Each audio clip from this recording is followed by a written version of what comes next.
Good afternoon student. आज के class में 10th मैथ का एनसीईआरटी दो चर वाले रैखिक समीकरण स्टार्ट किया गया था, लेकिन किसी कारण बस एक ही वीडियो पढ़ने के बाद रुक गया था, तो आज से फिर पुनः स्टार्ट होता है। तो आज का जो क्लास है वो एग्जाम्पल पर आधारित है, ऐसे उदाहरण पर आधारित। तो उससे पहले आपको दो चर वाले रैखिक समीकरण में आपको बताया गया था कि दो चर वाले रैखिक समीकरण किसे कहते हैं, समीकरण किसे कहते हैं, सारी चीज़ें हो गई थी। उसमें ये भी बताया गया था संगत निकाय और असंगत निकाय, ये सारी चीज़ें बात हो गई है। तो आज आपको एग्जाम्पल सेकंड पढ़ाना है, ठीक है। इससे पहले आप सभी लोग कृपया हमारे चैनल को सब्सक्राइब कर लीजिए और बेल आइकन को भी प्रेस कर लीजिए, ताकि जब भी यहाँ से कोई नया वीडियो अपलोड किया जाए तो उसका नोटिफिकेशन आप सभी लोगों को प्राप्त हो जाया करे सबसे पहले। तो स्टार्ट करते हैं।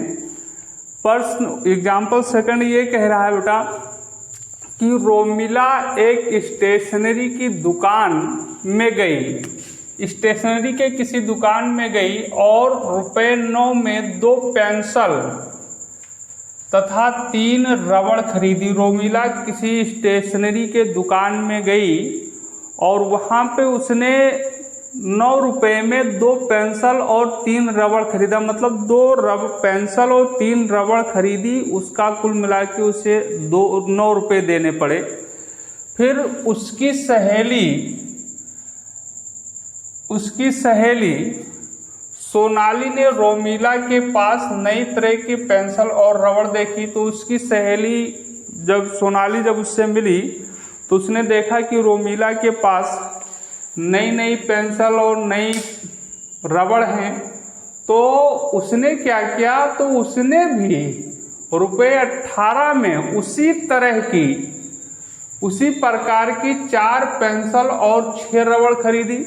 तो सोनाली ने भी उसी तरह का उसी प्रकार का पेंसिल और रबड़ खरीदा। तो उसने कितने पेंसिल, सोनाली ने 4 पेंसिल खरीदा और 6 रबड़ खरीदी, और कितने रुपए में, ₹18 में खरीदी। तो ये जो स्थिति है, इस स्थिति को बीजगणितीय तथा ग्राफीय को ज्यामितीय या आलेखीय भी बोल सकते हैं, रूपों में व्यक्त करना है। इस जो स्टेटमेंट है, जो ये प्रश्न है, इसको आपको बीजगणितीय रूप में प्रकट करना है। बीजगणितीय रूप में प्रदर्शित व्यक्त करने का मतलब आपको समीकरण के रूप में व्यक्त कर लेना है। चूंकि आप दो चर वाला रैखिक समीकरण पढ़ रहे हैं, इसलिए दो चर वाले रैखिक समीकरणों के रूप में व्यक्त करना है। दूसरी चीज, इसका ग्राफ खींचना है। ग्राफ कक्षा 9 में खींचना सीख चुके हैं, यहाँ भी उसी पर ग्राफ खींचना है। क्लास 9th में दो चर वाले रैखिक समीकरण, लेकिन एक ही समीकरण का ग्राफ खींचा गया था, तो कोई नई बात नहीं है बेटा, ठीक है। तो अब इसको कैसे स्टार्ट करते हैं, पहले देखिए। अब आप स्टार्टिंग कहाँ से होगी, तो अब देखो, रोमिला ₹9 में 1 पेंसिल और 3 रबड़ खरीदती है। प्रश्न इसमें यह भी पूछ सकता है कि 1 पेंसिल और 1 रबड़ का मूल्य ज्ञात कीजिए। तो आप पहले 1 पेंसिल और 1 रबड़ का मूल्य मान लीजिए। माना कि 1 पेंसिल का मूल्य ₹X और 1 रबड़ का मूल्य Y, मतलब कोई भी चर में मान सकते हो। X Y मान लो, ये B मान लो, कुछ भी मान लो, जो भी इच्छा कहे, लेकिन ज़्यादातर X Y माना जाता है। तो चलिए X Y मान लेते हैं। तो माना कि 1 पेंसिल का मूल्य X है, तो यहाँ पे लिखोगे माना कि 1 पेंसिल का मूल्य X तथा 1 रबड़ का मूल्य y रुपए है। क्या माना गया? मान लिया गया एक पेंसिल का मूल्य मान लिया गया x रुपये और एक रबड़ का मूल्य मान लिया गया y रुपये है।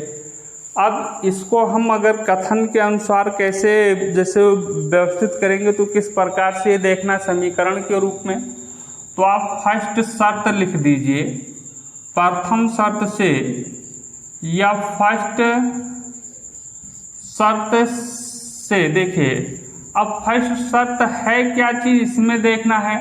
जो रोमिला वाली मैटर है वो फर्स्ट शर्त में ली जाएगी और सोनाली का जो मामला है वो सेकंड शर्त में ले लीजिए, या रोमिला द्वारा या उसके सोनाली द्वारा कुछ भी यहाँ लिख सकते हैं, ठीक है। तो रोमिला क्या करती, फर्स्ट शर्त में यही है कि रोमिला 9 रुपये में 2 पेंसिल और 3 रबड़ खरीदती है। मतलब वो 2 पेंसिल खरीदती है और 3 रबड़ खरीदती है, ठीक है।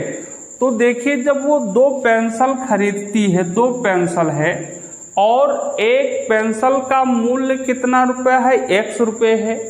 तो अब आप जानते हैं, जैसे मान लेते हैं 5 रुपये का पेंसिल मुझे मिल रहा है, एक पेंसिल का मूल्य अगर 5 रुपये है, हम अगर 2 पेंसिल खरीदेंगे तो कितना रुपया देना पड़ेगा, 10 रुपये। 3 पेंसिल खरीदेंगे तो कितना रुपया देना पड़ेगा, 15 रुपये। 4 पेंसिल खरीदेंगे तो कितना रुपया देना पड़ेगा, 20 रुपये। तो ऐसे अगर एक पेंसिल का मूल्य x रुपये है और वो 2 पेंसिल खरीदती है, तो क्या करेंगे, 2 को मतलब जितनी पेंसिल खरीदती है उसको एक पेंसिल के मूल्य से गुणा कर दिया जाएगा तो कितना हो जाएगा, 2x। मतलब उससे 2x रुपया पेंसिल के लिए देना पड़ेगा। और 3 रबड़ खरीदती है, कितनी रबड़ खरीदती है, 3 रबड़, और एक रबड़ का मूल्य कितना रुपया है, y रुपया है। तो 3 एक जितनी पेंसिल खरीदती है, पेंसिल की संख्या को एक पेंसिल के मूल्य से मल्टीप्लाई करा दो तो ये कितना हो जाएगा, 3y। बात समझ में आया? मतलब ये 2x रुपया उसको पेंसिल खरीदने में लगता है, 2x रुपये 2 पेंसिल का मूल्य हो जाता है और 3y रुपये 3 पेन का रबड़ का मूल्य हो जाता है। और दोनों मिला के पेंसिल और रबड़ को का कुल मूल्य उसको कुल कितने रुपए देना पड़ता है, 9 रुपये। तो मतलब ये 2x मतलब 2 पेंसिल का मूल्य प्लस 3 रबड़ का मूल्य बराबर 2 रुपये हो जाएगा। तो 2 पेंसिल का मूल्य कितना है, 2x है। तो ये हो गया 2x प्लस 3 पेंसिल, तो 3 पेंसिल का मूल्य y 3y है। तो 3y बराबर कुल कितना रुपया होगा, 9 रुपये। ये होगा समीकरण नंबर फर्स्ट। ठीक, ये इसका पहले शर्त का बीजगणितीय रूप होगा। अब सेकंड शर्त में अगर हम देखते हैं तो आप हमारे ख्याल से आप सभी लोग सेकंड शर्त की कंडीशन अपने आप कर ले जाएंगे। समीकरण क्या बनेगा सेकंड वाला वो कर ले जाओगे, क्योंकि सोनाली क्या करती है, सोनाली देखिए 18 रुपये में, सोनाली ने 18 रुपये में ठीक उसी तरह की 4 पेंसिल और 6 रबड़ खरीदती है। मतलब जो सोनाली पेंसिल और रबड़ खरीदती है और रोमिला, दोनों के पेंसिल और रबड़ के मूल्य जो रेट है, दर है, वो सेम है। लेकिन सोनाली 4 पेंसिल खरीदती है और 6 रबड़ खरीदती है। एक पेंसिल का मूल्य वहाँ भी x रुपये है और एक रबड़ का मूल्य वहाँ भी y रुपये है। तो जब सोनाली 4 पेंसिल खरीदती है तो 4 पेंसिल का कुल मूल्य कितना हो जाएगा, 4x। और कितने रबड़, 6 रबड़ खरीदती है तो कितना हो जाएगा, 6y। दोनों मिला दोगे, 4 पेंसिल जो सोनाली 4 पेंसिल खरीदती है और 6 रबड़ खरीदती है, दोनों का मूल्य कितना रुपया होता है, 18 रुपये। तो सेकंड कंडीशन में, सेकंड शर्त में जो समीकरण बनेगा बेटा आपका सेकंड शर्त से, वो बनेगा 4x। 4x क्या हुआ जान पाए, मतलब 4 पेंसिल का मूल्य धन 6 रबड़ का मूल्य, तो 6 रबड़ का मूल्य 6y बराबर कुल कितना रुपया देना पड़ता है, 18 रुपये। समीकरण नंबर सेकंड, यही इसका बीजगणितीय रूप हुआ। तो ये तो हो गई बीजगणितीय रूप। अब आपको इसको ग्राफीय रूप में प्रदर्शित करना है। तो ग्राफीय रूप में प्रदर्शित करने के लिए आप ध्यान रखिएगा बेटा, समीकरण ये बना है, इतनी बात समझ में आ गई। और बाकी इसको हम डाल देते हैं ताकि जगह हो जाए, तो हम बीजगणितीय ग्राफीय रूप प्रकट करें, बताएं आपको, ठीक है। बीजगणितीय रूप का मतलब केवल उसको समीकरण बना के छोड़ दीजिए, जो समीकरण में बन जाए तो वो बीजगणितीय रूप हो गया। तो ध्यान रखिएगा, अब अगर हम ग्राफीय रूप में प्रकट करना चाहते हैं, ग्राफीय रूप उसी के नीचे शुरू करेंगे, या लिख लीजिए ग्राफीय ज्यामितीय रूप। ग्राफीय रूप में अगर देखते हैं तो समीकरण फर्स्ट में क्या था आपका याद होना चाहिए। समीकरण फर्स्ट 2x + 3y = 9 मिला था। तो देखो ये हो गया 2x + 9y, नहीं 2x + 3y = 9 समीकरण फर्स्ट था। अब अगर इनको हम ज्यामितीय या ग्राफीय रूप में प्रकट करना चाहते हैं तो इसके लिए जो ये समीकरण है उसको रेखा, एक प्रत्येक दो चर वाले रैखिक समीकरण को एक सरल रेखा के रूप में प्रदर्शित किया जा सकता है। और किसी भी दो चर वाले रैखिक समीकरण को सरल रेखा के रूप में प्रदर्शित करने के लिए कम से कम उस रेखा पर स्थित दो बिंदु का पता होना चाहिए, मतलब उस समीकरण के दो हल होने चाहिए। अब देखिए, जैसे जो दो चर वाला कोई रैखिक समीकरण, एक ही रैखिक समीकरण है तो उसके कई हल होते हैं, उस रेखा पर अनंत बिंदु स्थित होते हैं। तो उसके लिए हम कोई दो बिंदु ज्ञात करेंगे पहले। अब दो बिंदु ज्ञात करने के लिए आप एक सारणी बना लो यहाँ, ठीक ऐसे सारणी बना लेंगे। बहुत सरल बात है, कोई झाम नहीं इसमें। ये हो गया, और यहाँ पे लिख लीजिए x, एक यहाँ लिखा x और यहाँ लिखा y, और दो मान ही चाहिए मुझे। तो अब ये जो समीकरण है रफ में काम करना है बेटा। जैसे समीकरण फर्स्ट आपका 2x + y 3y = 9 है, तो आप x का मान, अब देखो x का मान अगर हम 0 रख लेते हैं तो y का मान यहाँ से निकाल लो, या वैसे आप इसको 2x बराबर हो जाएगा 9 - 3y, ठीक है, 2x बराबर हो जाएगा 9 - 3y। तो अब 2x बराबर आपका हो जाएगा 9 - 3y/2 हो जाएगा। तो अब अगर हमने x बराबर यहाँ 0 रखा तो y बराबर क्या निकल के आएगा, रख दीजिए। लेकिन हमने x बराबर रखा है तो इसका यहाँ y का मान निकालना चाहिए, ठीक है। चलो ठीक है, इस प्रकार से कर लो। तो 2x + 3y = 9 है, तो y का मान निकालो।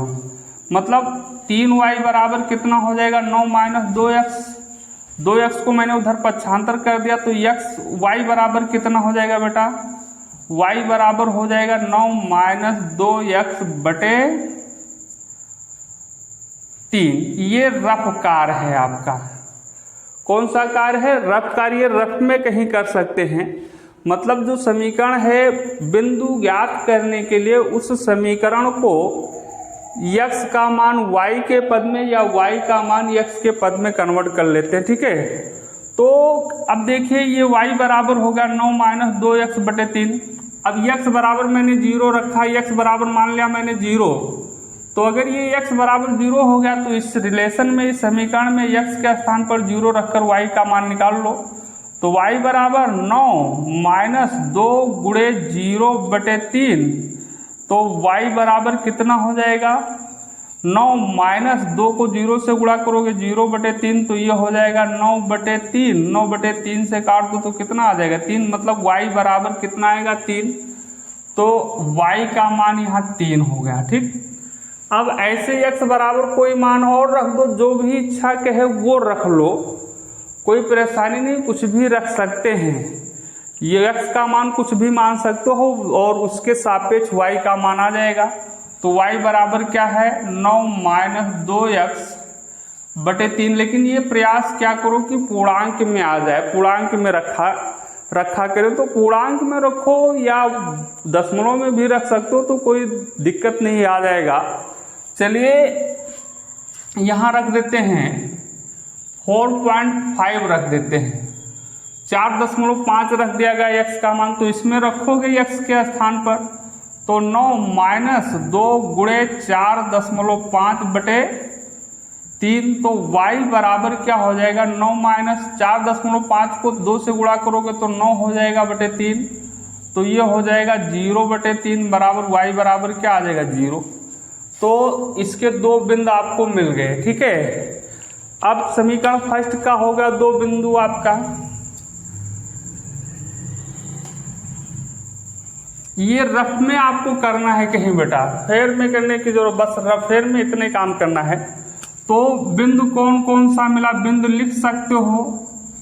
ठीक है, बिंदु इक्वल टू हो जाएगा निर्देशांक, जब किसी x निर्देशांक y निर्देशांक को बिंदु के रूप में प्रदर्शित करते हैं तो छोटे ब्रैकेट में लिखा जाता है, और x निर्देशांक पहले फिर कामा लगा के y निर्देशांक लिखते हैं हम।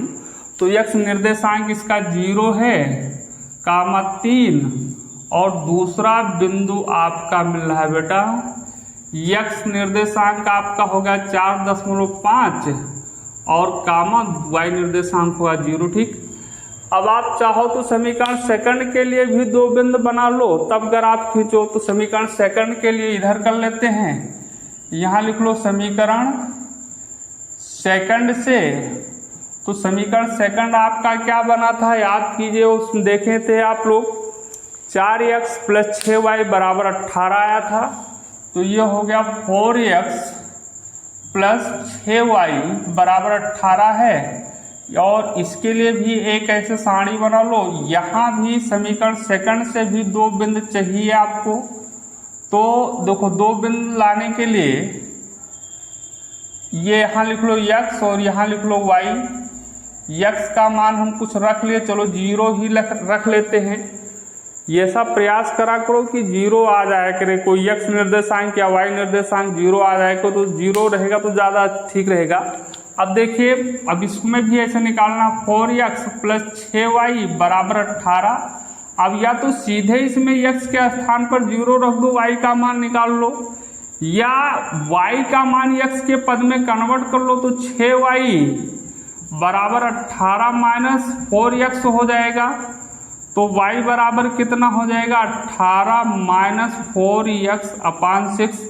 अब यहाँ इसमें x बराबर 0 रख दो, तो y बराबर हो जाएगा 18 माइनस 4 गुणे 0 बटे 6। तो इसको सरल करोगे 18 और माइनस 4 को 0 से गुणा करोगे 0 अपान 6 है ही है, तो 18 बटे 6 है, तो 6 से काट दोगे तो कितना मिलेगा 3, तो y का वैल्यू 3 आएगा।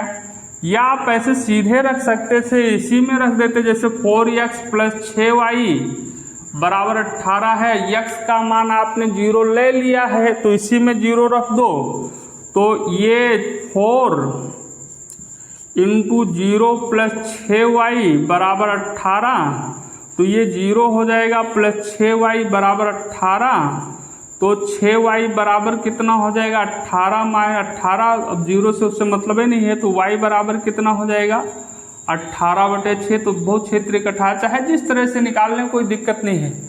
अब yx बराबर हो गया, तो y एक बिंदु हो गया, एक और कुछ रख लो, 1 रख लो, 2 रख लो, 3 रख लो, 4 रख लो, लेकिन ये ध्यान रखना है कि पूर्णांक में आ जाए, या x का कोई ऐसा मान रखो y का मान 0 हो जाए। ठीक, तो देखिए रिलेशन मुझे क्या मिला, तो जिसे भी हम y का मान निकाले थे तो y बराबर क्या था, 18 माइनस 4x अपान 6 था। अब y बराबर हम 3 रख देते हैं। ठीक, 3 रख देंगे तो 3 चौक 12 हो जाएगा, और वो x का मान निकाल लेंगे, कुछ भी रख के निकालेंगे। ठीक है, तो जब ये डाल दिए तो y बराबर था 18 माइनस कितना था, 4x अपान 6। अब इसमें ऐसा करो कि कुछ रखने पर ये या y का मान 0 आ जाए या कुछ भी आ जाए, इससे नहीं मतलब है, जो भी रखना चाहें वो रख सकते हैं, कोई परेशानी नहीं है। चलो हमने 3 रखा था तो 3 ही रख देते हैं। तो y बराबर सरल करोगे तो 1 आएगा। इसमें देख लो कैसे आएगा, 18 - 4 × 1 3 रखना है। तो ये आपका हो जाएगा आपका अपान 6। तो y बराबर हो जाएगा 18 - 4 × 12 और बटे 6। तो y बराबर आपका हो जाएगा 6/6। तो 6 से 6 कट जाएगा, कितना आएगा 1 आ गया। तो इसका बिंदु आपको मिल गया, बिंदु आपको मिला x निर्देशांक पहले लिखोगे 0,3 और दूसरा निर्देशांक हो जाएगा 3,1। ठीक, अब आप सरल कर लीजिए इसको। अब ये बिंदु मिल गए, अब आपको इनको ग्राफीय रूप में प्रदर्शित कर देना है, इनके आलेख खींच लेने हैं। ठीक है, तो इसके लिए आपको करना ये है, देखो आप पटरी ले लीजिएगा या ग्राफ की कॉपी होगी तो उससे काम कर लीजिएगा। स्केल से x अक्ष ऐसे खींच लीजिए, पटरी से सीधा रख के। अभी पटरी मेरी छोटी है लेकिन आपको समझाने के लिए बताना पड़ रहा है बेटा। ठीक, ये ऐसे खींच लेंगे तो ये आपका हो जाएगा, ये हो गया x अक्ष और ये हो गया आपका y अक्ष। ये जो खड़ी रेखा होती है वो x अक्ष होती है। ठीक है, नहीं जो पड़ी वो क्षैतिज रेखा होती है वो x अक्ष कहलाती है। तो ये आपका होगा बेटा। ठीक, इस प्रकार से निर्देशांक बना लेंगे चतुर्थांश।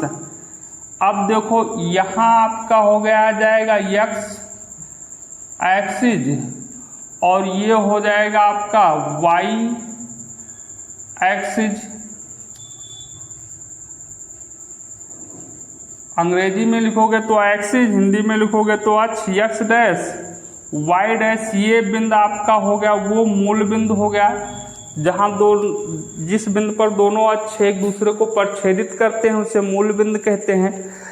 ठीक, अब आपको करना ये है कि इन बिंदुओं को प्रदर्शित करना है। इससे पहले आप इस पे समान दूरी पर 1-1 सेंटीमीटर या 2-2 सेंटीमीटर पर या जितने आधा सेंटीमीटर पर निशान लगा लेना है। ठीक है, तो ये हो गया 1 बराबर दूरी पर 2 3 4, इसको और थोड़ा बढ़ा दें,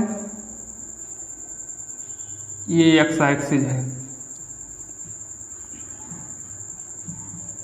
और ये 5। ऐसे सब पे निशान लगा देना बराबर 1 2 3 4 1 2 3 4 4 5 जितनी दूरी लगा पाओ उतना लगा लो बस। 1 2 3 और ये 4।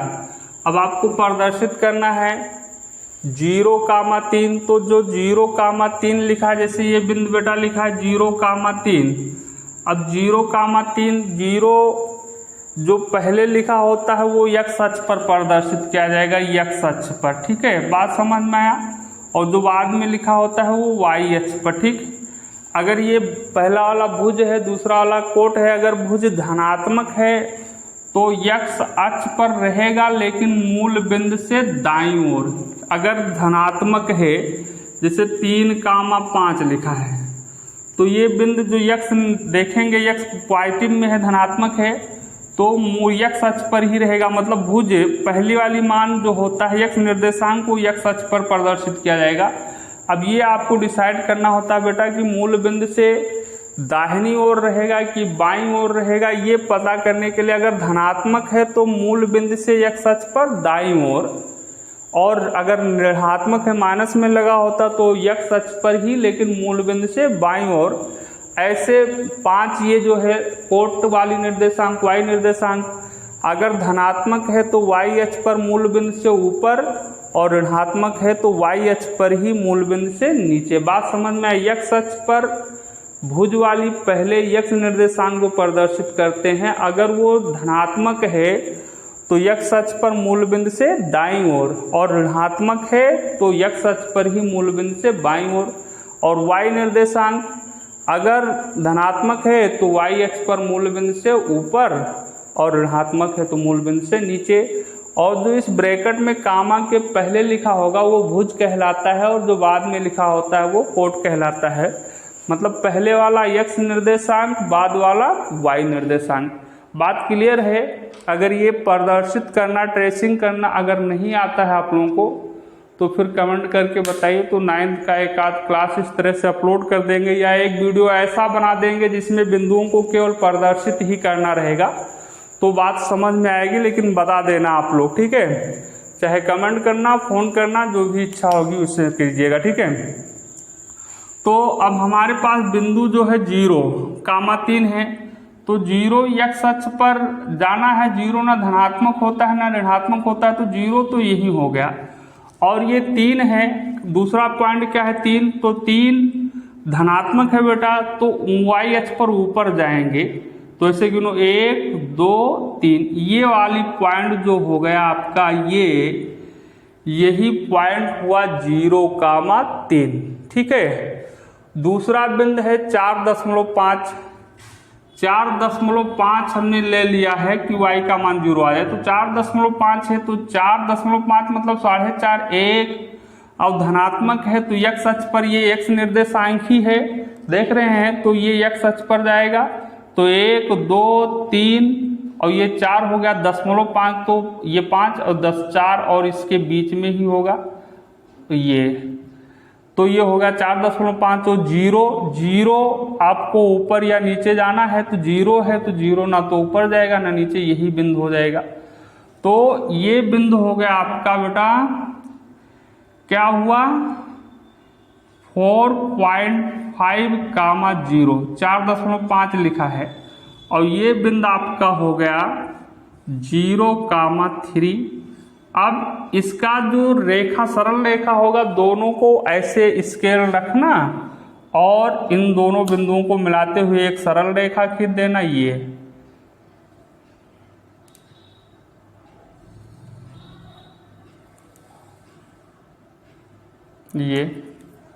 और बढ़ा सकते हो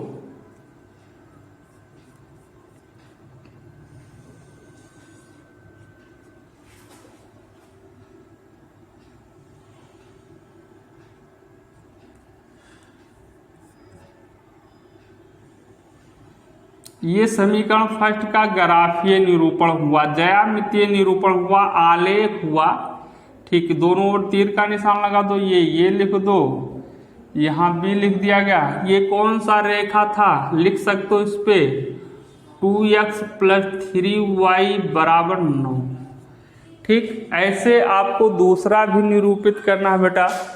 तो दूसरा वाला बिंदु जो है 0,3, तो 0,3 अब इसी में प्रदर्शित करना है, तो 0 तो यहाँ हो गया, 3 y निर्देशांक 3 है, तो 3 धनात्मक हो, ऊपर जाओगे 1 2 3, तो यही बिंदु हो गया बेटा, यही बिंदु हो गया 0,3।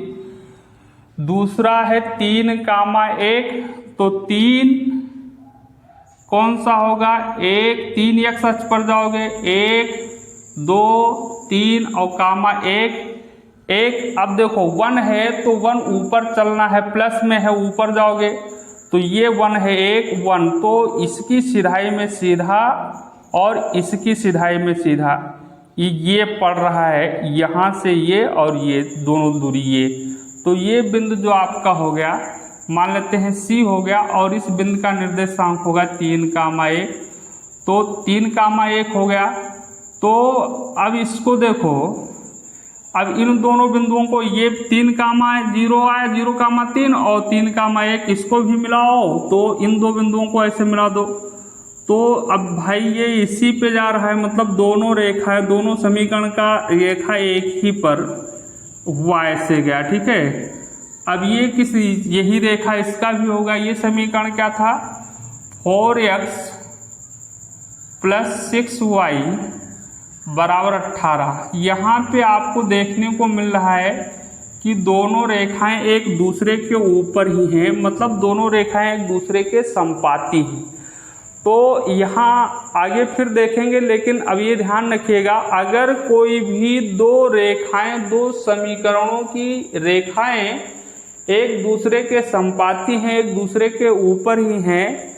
जैसे पहली संपाती का मतलब जैसे एक रेखा ये है और इसी के ऊपर दूसरी रेखा भी जाए तो ये दोनों रेखाएं संपाती कहलाएंगी और ये अनंत बिंदु पर परिच्छेद करते हैं। इनके अनेक हल होंगे। इन दोनों समीकरणों के हल करते चले जाओ तो अपरिमित रूप से अनेक हल मिलेंगे। तो बात आपके समझ में आ गई होगी, ठीक है। अब एग्जाम्पल थर्ड की बात करते हैं। चलिए तो इसको मिटाल दें और एग्जाम्पल थर्ड है। ये बात समझ में आ गई। अगर नहीं बात कोई समझ में आता है, अगर ध्यान से देखेंगे काम करेंगे तो बिल्कुल समझ में आएगा। यदि नहीं समझ में आता तो कमेंट करके बताइएगा कोई दिक्कत होती है, या फ़ोन करके भी बता सकते हैं। कॉन्टैक्ट नंबर नहीं पता तो नोट कर लो 9918060776 पे कांटेक्ट कर सकते हैं। अगर किसी प्रकार की समस्या है, मुझे आशा है कि कोई समस्या होनी नहीं चाहिए, लेकिन है अगर तो आप फ़ोन कर सकते हैं, कमेंट कर सकते हैं। तो एग्जाम्पल नंबर थर्ड देखिए। एग्जाम्पल थर्ड है बेटा, दो रेल पटरियां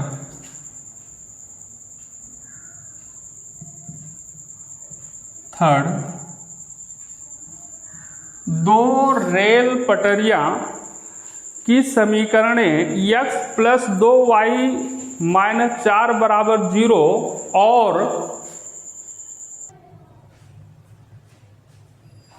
2x + 4y - 12 = 0 द्वारा निरूपित की गई हैं। इस स्थिति को ज्यामितीय रूप से व्यक्त कीजिए।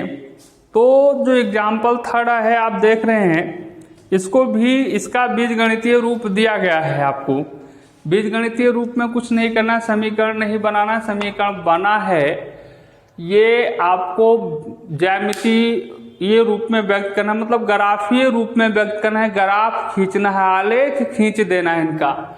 देखो ये कह रहा है दो रेल की पटरी आप लोग देखे हैं, उस रेल की पटरी को समीकरण द्वारा प्रदर्शित किया गया है। रेल की पटरियों में दो पटरी होती है। एक पटरी का समीकरण आपका है x + 2y - 4 = 0 और दूसरे पटरी का समीकरण आपका है 2x + 4y - 12 = 0 द्वारा निरूपित की गई हैं। तो इस स्थिति को ग्राफीय, तो अभी आप इससे पहले वाले एग्जाम्पल में देखा था कि ग्राफीय रूप में प्रदर्शित करने के लिए, आलेख खींचने के लिए आपको क्या चाहिए, कम से कम प्रत्येक समीकरण के लिए दो हल चाहिए, उस रेखा पर स्थित दो बिंदु चाहिए।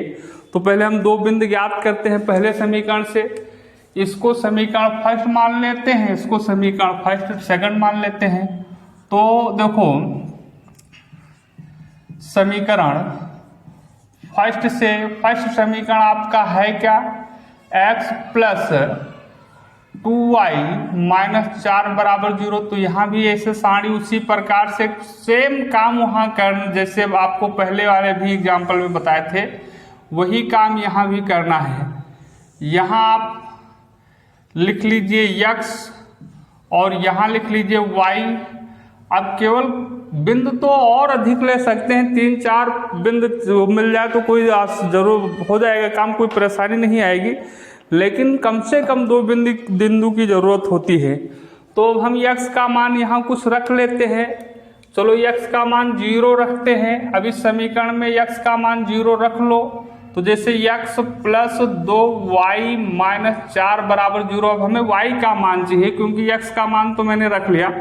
तो अब ये y का मान या तो x के पद में निकाल लो, तो ये हो जाएगा 2y = 4 उधर जाएगा तो ये माइनस था प्लस, और x प्लस में है माइनस हो जाएगा। तो y बराबर कितना हो जाएगा, 4 - x/2। y का मान निकाल लिया, x का मान निकाल लेते, किसी का भी निकाल लेते, कोई परेशानी नहीं थी, ठीक है। तो अब देखो x का मान अगर यहाँ 0 रखते हैं तो y का मान क्या मिलेगा, 4 - 0/2। तो देखो 4 में से 0 घटाओगे 0/2, 2 से 2 काट दो, कितना आएगा 2। तो y का वैल्यू 2 आएगा, ये भर दिया गया। अब इसी प्रकार x का मान कुछ और रखो, y का मान कुछ आ जाए, तो ये समीकरण मेरे ये है रिलेशन y बराबर मेरे पास 4 माइनस एक्स अपान क्या है 2, तो x बराबर 4 रख देते हैं। तो x बराबर अगर 4 रखोगे तो y बराबर क्या मिलेगा 4 माइनस x के स्थान पर 4 रखना है बेटा, तो ये क्या हो गया 2, तो y बराबर 4 में से 4 घटाओगे 0/2 हो जाएगा, तो 0/2 का मतलब क्या होगा 0, तो y का वैल्यू क्या मिला 0। 2 बिंदु यहां से आपको मिल गए, ठीक है। ऐसे ये काम आपको रफ करना है, रफ का वर्क है बेटा, ये ध्यान रखिएगा। रफ में कहीं करके सारणी निकाल लेना है, बना लेना है। फिर तो बिंदु आप लिख सकते हैं पॉइंट। बिंदु आपको कौन सा मिला, देखो बिंदु मिला एक, आपको मिला 0,2। हमने आपको बताया था x निर्देशांक पहले लिखेंगे, तो x का मान पहले, फिर बाद में उसका संगत y का मान, और दूसरा आपका x का मान 4,0, 2 बिंदु इसके मिल गए। उसके बाद दूसरे समीकरण से इधर आप समीकरण सेकंड से देखो, सेकंड समीकरण आपका है 2x plus 4y minus 12 is equal to 0। यहाँ भी सारणी आप कंप्लीट कर लीजिए। 2 बिंदु इसकी समीकरण से भी निकाल लीजिए आप। तो अब आप देख रहे हैं, देखो ये हो गया x और ये हो गया y।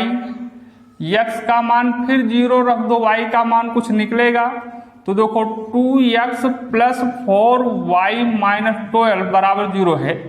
तो ये y बराबर 4y जो इक्वल टू कितना हो जाएगा 12, क्योंकि माइनस में था उधर गया प्लस में, और माइनस 2x, तो y जो इक्वल टू हो जाएगा 12 माइनस 2x अपान 4।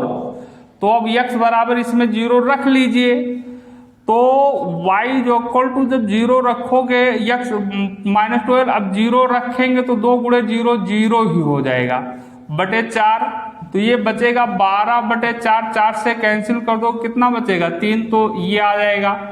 अब उसके बाद जैसे देखिए y बराबर मेरे पास 12 माइनस 2x है अपान 4 है। अब x का कुछ ऐसा मान निकालो कि y का मान 0 हो जाए, क्योंकि x 0 रख सके एक बार, तो फिर दोबारा 0 रख नहीं सकते हैं। ये 0 के अलावा 1 2 3 4 कुछ भी रख सकते हो, लेकिन x का मान ऐसा चुनो, ऐसा चुनाव करो कि y का मान 0 आ जाए। लेकिन आ कुछ भी जाए तो भी सही है, 0 आना कोई अनिवार्य नहीं है, लेकिन 0 अगर आ जाता है तो आसानी रहती है, ठीक है। तो अब अगर हम रख दे तो 6 रख देते हैं, तो 6 दूनी 12 हो जाएगा, और 12 में से 12 घटाओगे 0, 0/4, तो यहाँ रखेंगे 6, तो ये आ जाएगा 0। तो इसके भी बिंदु आपको मिल गए, रख के सरल कर सकते हो आप सब लोग, ठीक है। अब आपको करना क्या है बेटा, देखो अब ये बिंदु हो गया,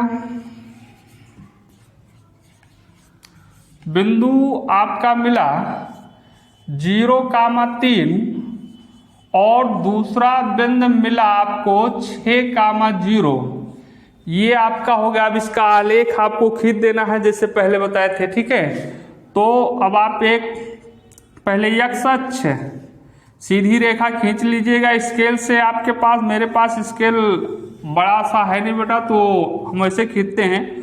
हो सकता है थोड़ा टेढ़ा मेढ़ा हो जाए, समांतर ना रहे, लेकिन आप लोग सीधा खींचेंगे। और ये आपका हो गया y अक्ष, ठीक। ये हो गया x एक्सिस, अंग्रेजी में लिखना चाहते हैं तो अक्ष, हिंदी में लिखना चाहते हैं तो अक्ष लिख लीजिएगा। ये y एक्सिस हो गया, ये हो गया x डैश, ये हो गया y डैश। ये जो पॉइंट हुआ दोनों काटते हैं उसे मूल बिंदु कहते हैं।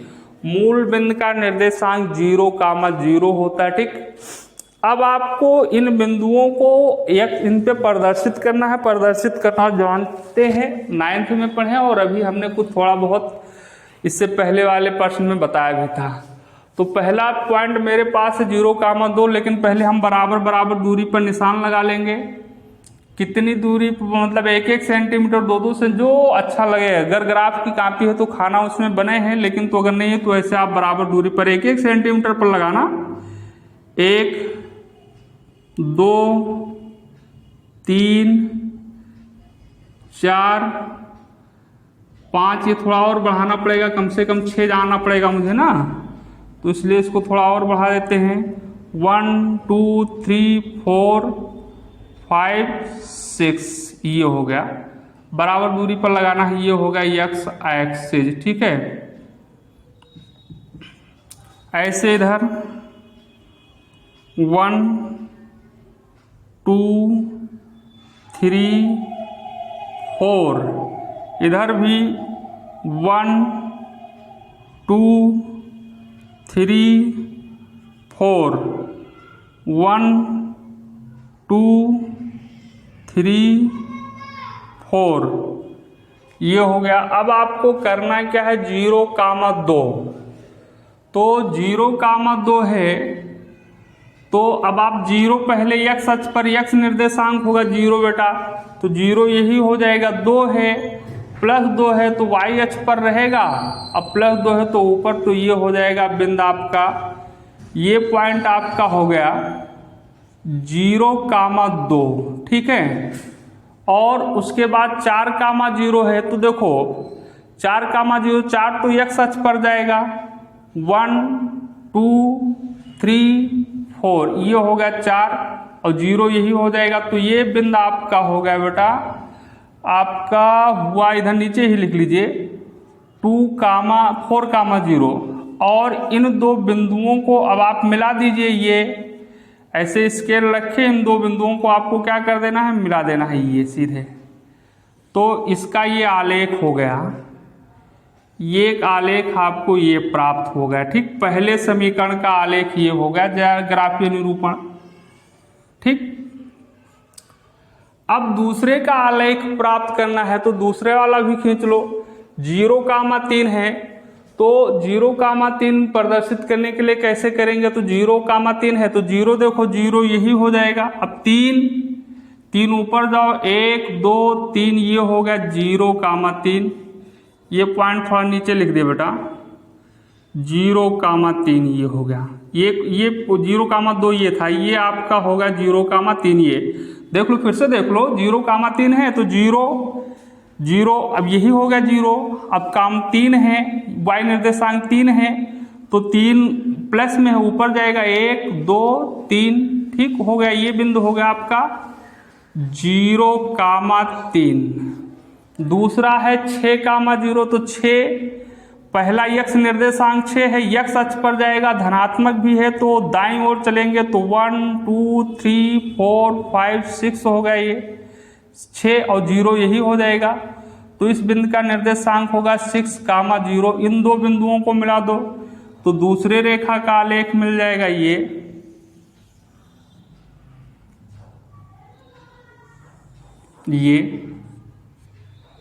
अब ये देखो, ये आपका, ये जो पहला वाला आलेख था, ये आपका है किसका, x + 2y - 4 = 0 का है, और ये किसका आलेख है, 2x + 4y - 12 = 0।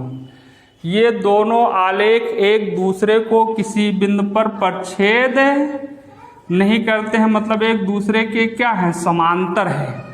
तो इनके आलेख और रेल की पटरी आप देखते हैं एक दूसरे के समांतर होता, बराबर, दोनों पटरियों के बीच में बराबर की दूरी होती है प्रत्येक स्थान पर, ऐसा नहीं कि कहीं ज़्यादा कहीं कम, नहीं तो रेल पलट जाएगी, ठीक। तो अब ये दोनों रेखाएं, तो इनका ये ज्यामितीय निरूपण हो गया, ग्राफीय निरूपण हो गया। लेकिन अब आपको ये ध्यान देना है, तो बाकी आगे तो क्लियर होगा ही। अब अगर किसी भी दो समीकरण के आलेख ग्राफ एक दूसरे के पैरेलल हैं, समांतर हैं, तो उन समीकरणों का कोई भी हल नहीं हो सकता है। तो हमने आपको बताया था पहले वाले वीडियो में कि जो दो चर वाले रैखिक समीकरण युग्म होंगे, उनके या तो केवल एक हल होंगे, अद्वितीय हल होंगे, यूनिक सॉल्यूशन होगा, या तो अपरिमित रूप से अनेक हल होंगे, या फिर कोई हल नहीं होगा। तो ये भी ध्यान दीजिए आप, अगर दो रेखाओं के, दो समीकरणों के आलेख खींचते हैं, वो अगर एक दूसरे को किसी एक बिंदु पर प्रच्छेद करते हैं, तो केवल एक ही हल होगा। अगर एक बिंदु पर परिच्छेद करते हैं तो केवल एक ही हल होगा। अगर मान लेते हैं संपाती है, संपाती अभी आप इससे पहले वाले एग्जाम्पल में देखे थे, एक रेखा थी उसी के ऊपर दूसरी रेखा थी, तो वो संपाती हैं, वो अनेक बिंदु पर परिच्छेद करते हैं तो उसके अनेक हल होंगे। और अगर दो रेखाएं एक दूसरे के समांतर हैं, कहीं एक दूसरे को परिच्छेदित नहीं करती, उन्हें परिच्छेदित करने की कोई आशा है, बराबर दूरी है प्रत्येक स्थान पर, तो उनका कोई हल नहीं होगा। तो ये चीज़ बाद में भी होगी लेकिन बता दिया गया। तो अब कल आप लोग पढ़ेंगे एक्सरसाइज 3.1, एनसीईआरटी का ही पढ़ रहे हैं आप सभी लोग, और पहले हम एनसीईआरटी कवर कर लेते हैं, फिर उसके बाद और अन्य प्रकाशन की बुक से जैसे बालाजी या किसी अन्य प्रकाशन की बुक से भी पढ़ाएंगे। तो आप लोग ध्यान रखिएगा, आप जल्दी जल्दी एनसीईआरटी कवर करना है पहले, ठीक है। और आप सब लोग कंप्लीट करते रहें, कोई परेशानी हो तो बताइएगा कमेंट करके, फ़ोन करके, जैसे भी इच्छा। अगर आपको समझ में आता है तो अधिक से अधिक लाइक करें और शेयर भी कीजिए, अन्य बच्चों को भी बताइए, ठीक है। तो कल फिर मिलेंगे 3.1 के साथ, तब तक के लिए आप सभी लोगों को धन्यवाद।